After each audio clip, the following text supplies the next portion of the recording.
Hey, everybody, and welcome back to the Empowering Minds Mental Health Podcast. Thank you so much for joining me today.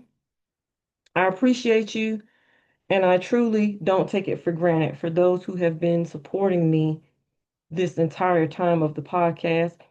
Um, Even if you're new to the podcast, thank you so much for listening through the platforms as well as the radio broadcast. So, today, this episode is going to be real, personal, and prayerfully healing. So let me say this ahead of time. This is not a gossip episode. This is not about pointing fingers, reliving events, or reopening wounds. The intent of this conversation is about leadership under pressure, imposter syndrome, the weight of expectations, making mistakes in public, and how God restores you right in front of the same people who misunderstood you. So I'm sharing this today because by the time this episode is released, I will have walked across the stage on April the 11th and earned my doctorate in Christian theology. And I wanted this episode to come after graduation, once the chapter is closed, healed, and complete. So, this episode is for anybody who has ever felt rejected, overwhelmed, misunderstood, embarrassed, or like life handed you a moment you didn't know how to come back from, but God still had a plan. So, let's talk. So, first, I want to talk about the weight of leadership.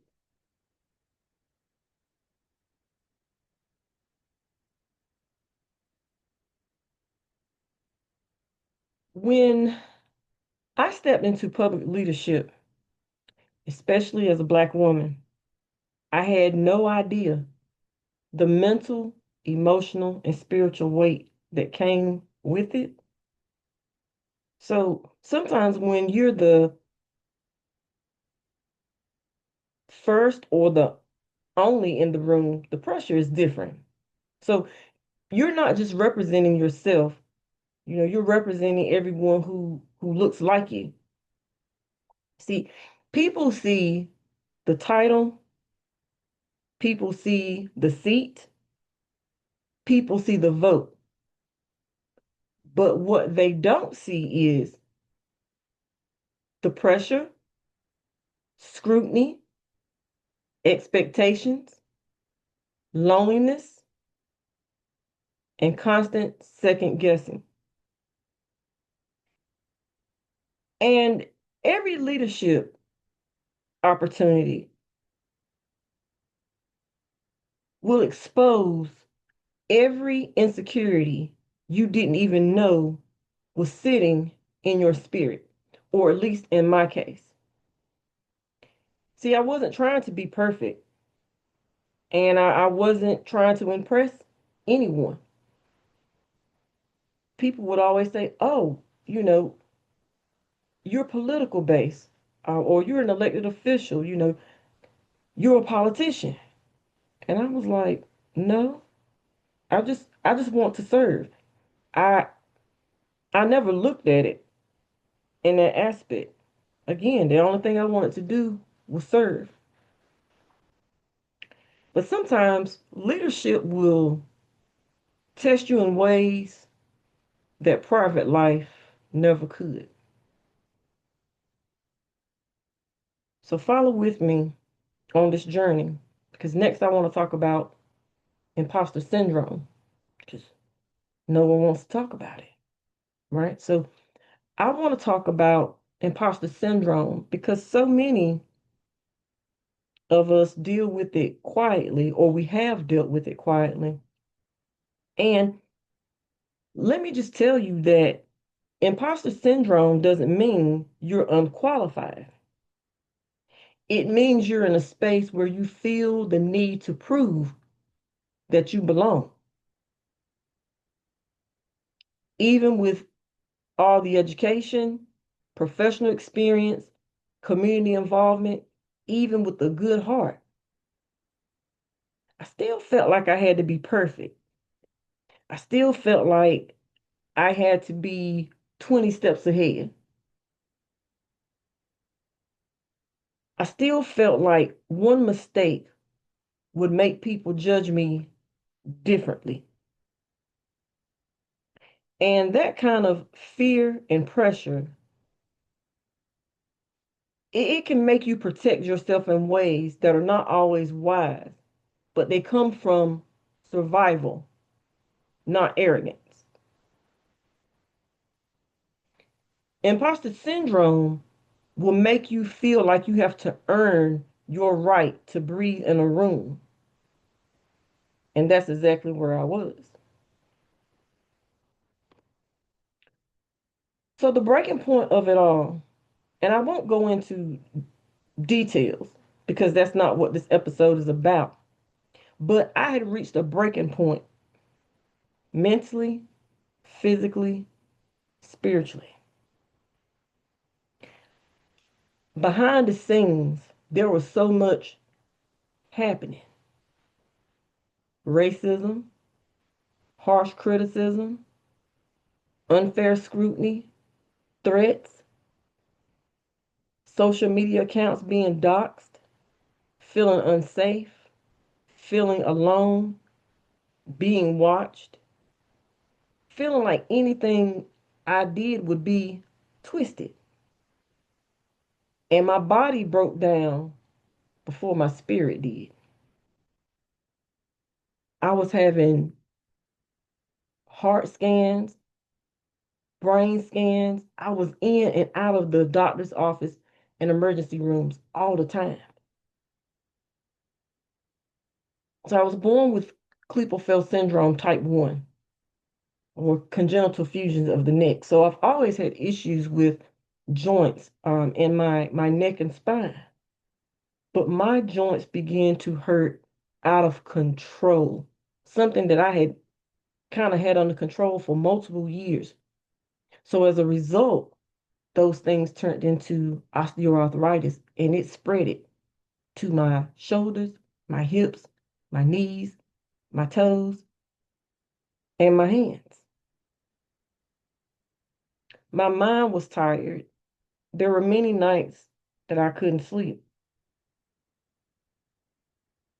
My anxiety was high.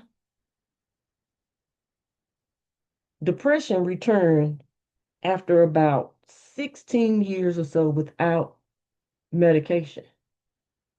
That's how much stress I was under. I was diagnosed with depression and anxiety. And when I tell you that leadership literally made me sick, I'm being very serious. See, sometimes people think that they know your story. They think that they know why you made certain choices, but they don't know the pressure you were under. They don't know the fear you've lived with. They don't know the weight of the room that you were in. See, at that point, I was surviving, not thriving. And sometimes the breaking point is God's way of saying, you've carried this long enough. So then I began to come to a point of my life, what I like to call the relief and release. So when everything came out, people probably thought I was devastated. But truthfully, I was relieved. My spirit was tired way, way long before the public knew anything. My spirit had been tired 2 to 3 years. I had already drafted resignations within my first year. and the second year. I had already prayed for release. I had already been struggling behind closed doors the entire time. So stepping away saved my mental health. And that environment was toxic. The experience was heavy, and the stress was suffocating me spiritually. But you know what? Here's the blessing. God shielded me, I'd say, from 95% of the negativity. I didn't see any posts. I didn't see the comments.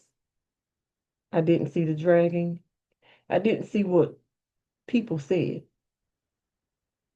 I did see one screenshot, but it wasn't malicious, and that's because someone texted to me.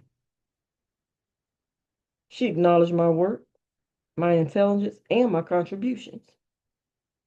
But everything else, God hid it from me because He knew I wasn't strong enough at that time to handle it. Right? So sometimes the thing that embarrasses you is the thing that sets you free. So after that, this is what I like to call redemption. And this part still amazes me until this day. About a year and a half before everything happened, an apostle prophesied to me that I would be on a billboard. And I'll just say Apostle Williams. Now, let me be clear. Apostle Williams lives in Florida. I live in North Carolina. So I would only see her 2 or 3 times a year for conferences, right? A women's conference or singles retreat, things of that nature. And I know she's a true woman of God. I've known her for quite some time now, but I didn't understand it. I didn't see how. I was thinking, well, maybe she means because she knows I'm on a board. So maybe she's talking about if I decide to run for a seat again. So fast forward, after everything, the embarrassment, the judgment, people talking,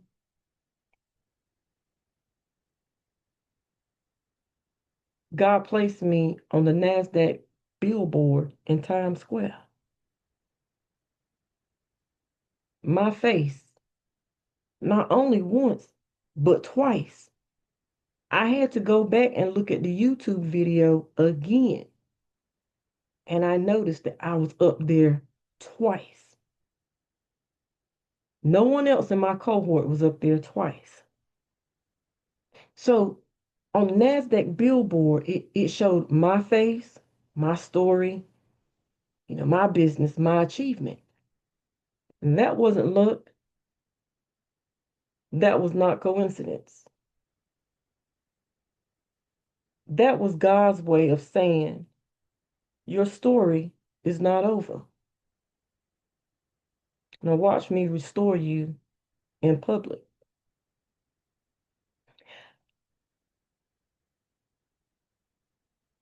I only know of 2 other Black women,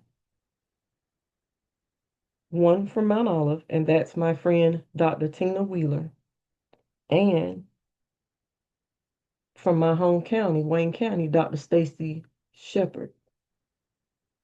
So let me go back where I said I felt like God was telling me your story is not over. Watch me restore you in public. So one Sunday, I came home from church and Prophetess Harris, now Apostle Harris, did a quick Facebook Live. So let me give you some clarity. She lives in Tennessee. I live in North Carolina. I see her about once a year, maybe through a revival or conference, things like that.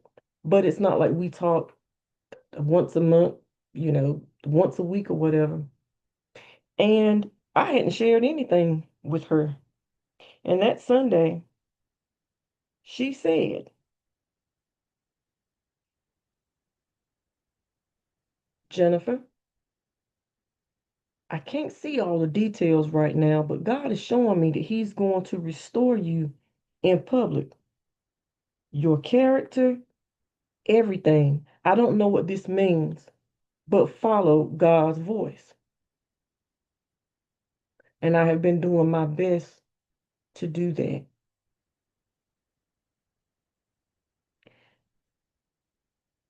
The NASDAQ moment reminded me that people don't get the final say so on your purpose. God does. Do I get everything right every day? No. But God is still restoring me. He's restored me from several things, but I'm always a work in progress because we all have room to grow, right? So now I want to talk about the full circle, meaning graduation, right? So now that I've graduated from Stone of Help Bible College with my doctorate in Christian Theology, that this is the part that brings everything full circle to me. Because what the enemy meant to shame me, God used as a setup.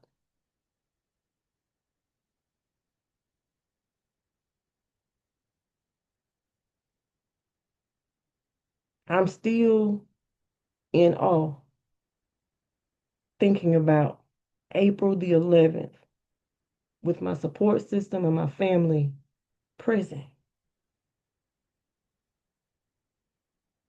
The moment was real, for real.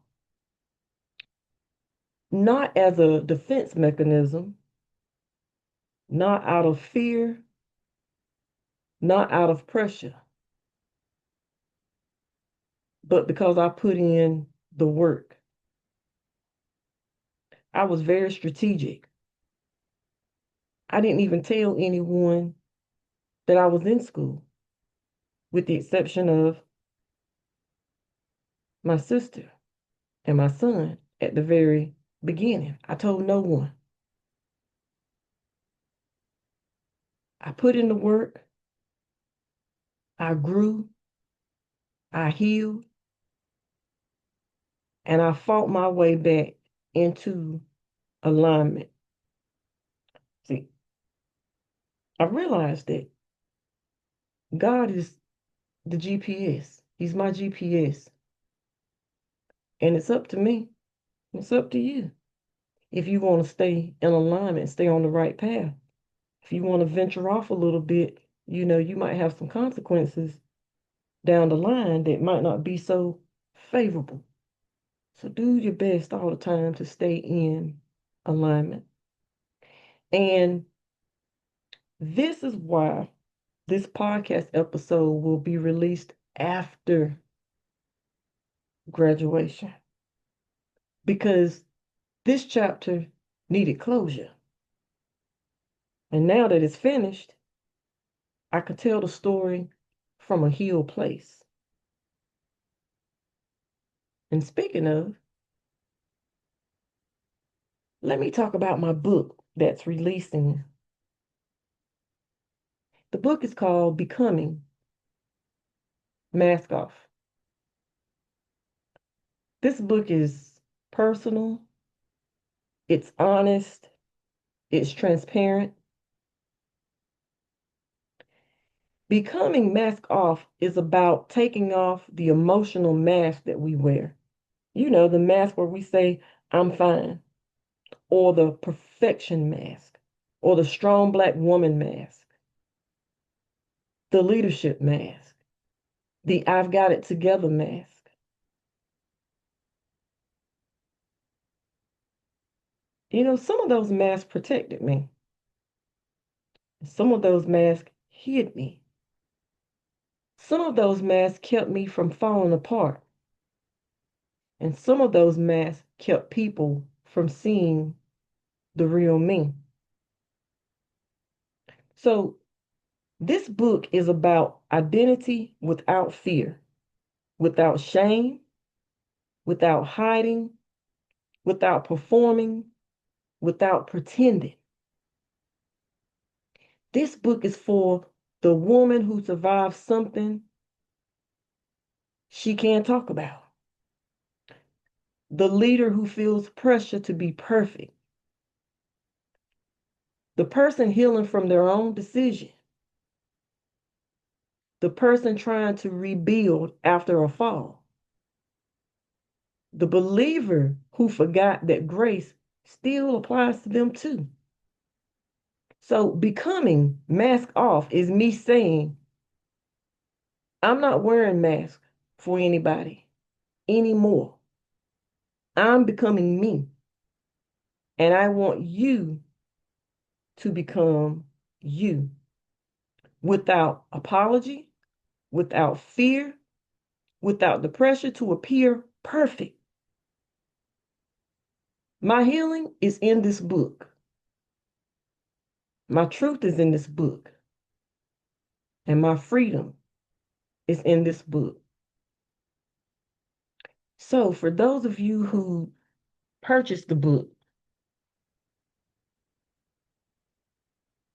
some of the lessons that I learned that helped me write the book: leadership will test you, fear will make you hide, shame will make you silent, healing will make you honest, God will and can make you whole.